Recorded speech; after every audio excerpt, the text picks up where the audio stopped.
E rëndësishme është në finala do tjetë Erdogan apo jo, se vëndi pastaj s'ka më rëndësi. Do tjetë një marrëveshje 4 palçe, SBA, Rusi, Ukrainë, Turqi, apo jo? Tashmë, Esmeralda, nëse referohemi burimeve turke, që normalisht që tashmë debatohen çdo ditë, duket që Turqia në të dy anët, qoftë me ana ruse, qoftë me ana Ukrainës, në të dy anët me 99.99%, për të mos thënë 100% do të jetë, do të thënë një ndër 4 palët, por nëse shohim pak edhe më hollë dhe më strategjikisht nga ana e Ukrainës mund të jetë vetëm një vend që po nuk që Turqia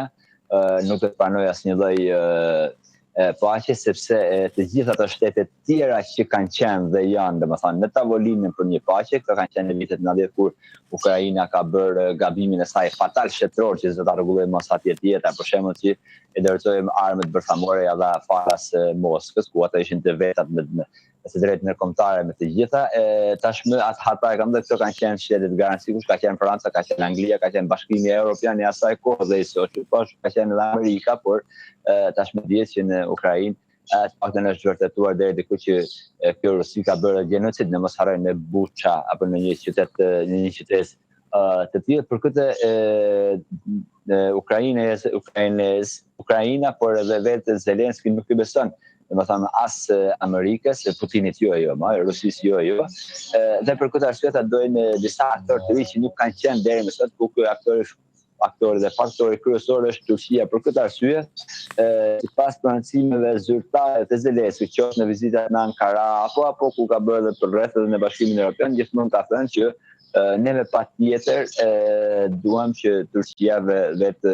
Erdogan të jetë garantor, domethënë të jetë garanci për ne. Dhe kjo tregon që në atë tavolinën e 4 apo 5 që sa mund zgjerohet, 6 mund të shkojnë në Esmeralda, një ndër ato 4, 5 apo 6 karrika që do të jetë në atë tavolinë kryesorja, sidomos për Ukrainën, do të jetë Turqia, dhe normalisht që Turqia do të ketë një faturë ndoshta edhe shumë më të rëndë nga ashe, por geostrategjikisht do të jetë gjë e mirë, kurse nga Rusia nuk besoj që është shumë e rëndësishme Turqia, nëse e shohim nga Kremlini, edhe pse marrëdhëniet dhe Putin Erdogan në të mira, Rusia ka qenë perëndëri dhe në funksionin se është forca e dytë ushtarake, forca më e madhe në armë nukleare, kështu që aja ka nevojën Turqisë, jo, ka interesa, besoj është Sigurisht. Kremlini, por Ukraina nuk ka shans tjetër, mund ta themi, domethënë të paktën aktualisht.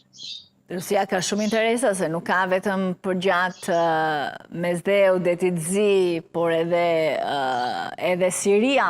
futet në këtë ekuacion dhe vendet të tjera ku Turqia ka influencën e saj. Edhe një pyetje, Sokol.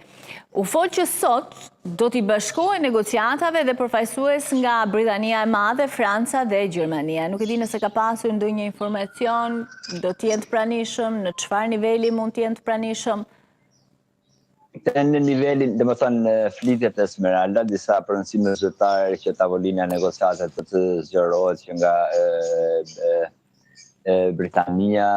po ashtu disa shtete të tjera të Europës, por ende nga që sulmi i parë mbrëmshëm ishte, domethënë ashtu që mund të ndikojë dhe ndoshta